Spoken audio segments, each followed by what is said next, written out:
श्रीमद् भगवत गीता के तीसरे अध्याय का महात्म्य। श्री भगवान कहते हैं, प्रिय, जन स्थान में एक जड़ नामक ब्राह्मण था जो कौशिक वंश में उत्पन्न हुआ था। उसने अपना जातीय धर्म छोड़कर बनिए की वृत्ति में मन लगाया। उसे पराई स्त्रियों के साथ व्यभिचार करने का व्यसन पड़ गया था। वह सदा जुआ खेलता, शराब पीता और शिकार खेलकर जीवों की हिंसा किया करता था। इसी प्रकार उसका समय बीतता था। धन नष्ट हो जाने पर वह व्यापार के लिए बहुत दूर उत्तर दिशा में चला गया। वहां से धन कमाकर घर की ओर लौटा। बहुत दूर तक का रास्ता उसने तय कर लिया था। एक दिन सूर्यास्त हो जाने पर जब दसों दिशाओं में अंधकार फैल गया, तब एक वृक्ष के नीचे उसे लुटेरों ने धर दबाया और शीघ्र ही उसके प्राण ले लिए। उसके धर्म का लोप हो गया था, इसलिए वह बड़ा भयानक प्रेत हुआ। उसका पुत्र बड़ा धर्मात्मा और वेदों का विद्वान था। उसने अब तक पिता के घर लौट आने की राह देखी। जब वे नहीं आए, तब उनका पता लगाने के लिए वह स्वयं भी घर छोड़कर चल दिया। वह प्रतिदिन खोज करता, मगर राहगीरों से पूछने पर भी उसे उनका कुछ समाचार नहीं मिलता था। तदंतर एक दिन एक मनुष्य से उसकी भेंट हुई जो उसके पिता का सहायक था। उससे सारा हाल जानकर उसने पिता की मृत्यु पर बहुत शोक किया। वह बड़ा बुद्धिमान था। बहुत कुछ सोच विचार कर पिता का परलौकिक कर्म करने की इच्छा से आवश्यक सामग्री साथ ले उसने काशी जाने का विचार किया।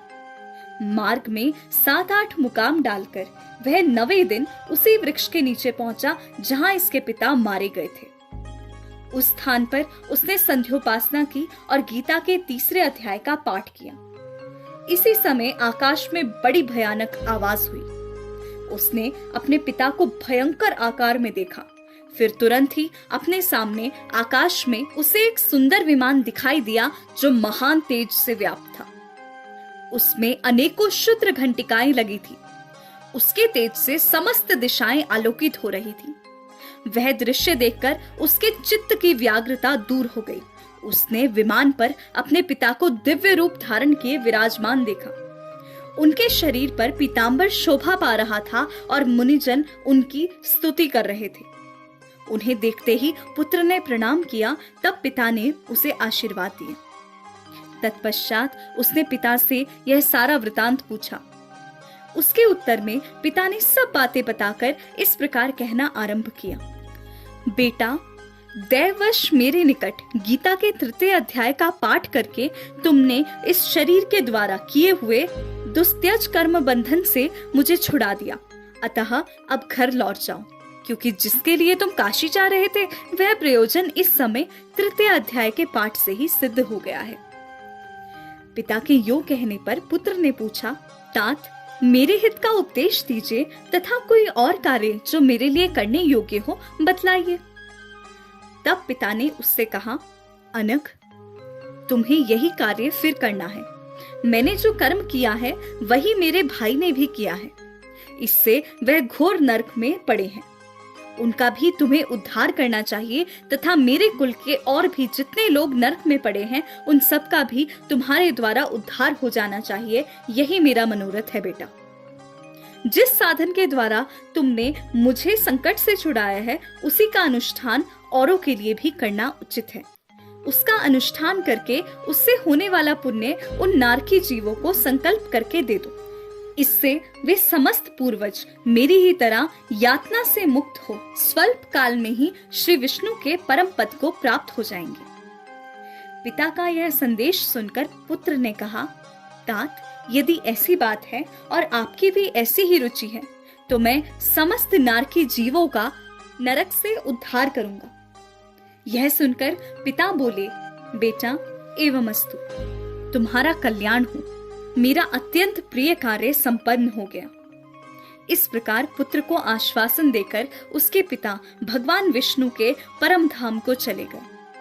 तत्पश्चात वह भी लौटकर जन स्थान में आया और परम सुंदर भगवान श्री कृष्ण के मंदिर में उसने उनके समक्ष बैठकर पिता के आदेश अनुसार गीता के तीसरे अध्याय का पाठ करने लगा।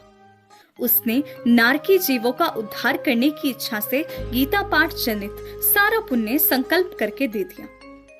इसी बीच में भगवान विष्णु के दूत यातना भोगने वाले नारकी जीवों को छुड़ाने के लिए यमराज के पास गए। यमराज ने नाना प्रकार के सत्कारों से उनका पूजन किया और कुशल पूछी। वे बोले, धर्मराज, हम लोगों के लिए सब और आनंद ही आनंद है।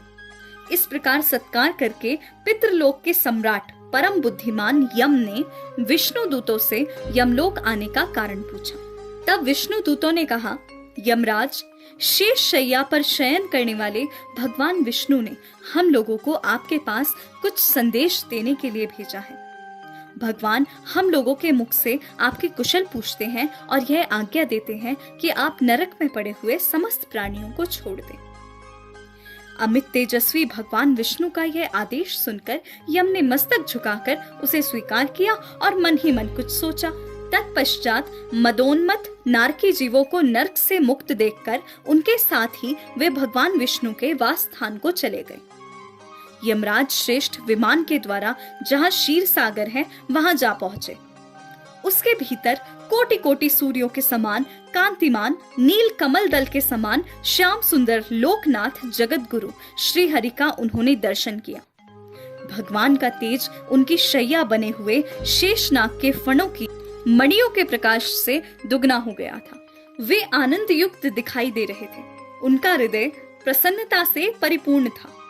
भगवती लक्ष्मी अपनी सरल चितवन से प्रेम पूर्वक उन्हें बार बार निहार रही थी। चारों ओर योगी जन भगवान की सेवा में खड़े थे। उन योगियों की आंखों में तारे ध्यानस्थ होने के कारण निश्चल प्रतीत हो रहे थे। देवराज इंद्र अपने विरोधियों को परास्त करने के उद्देश्य से भगवान की स्तुति कर रहे थे।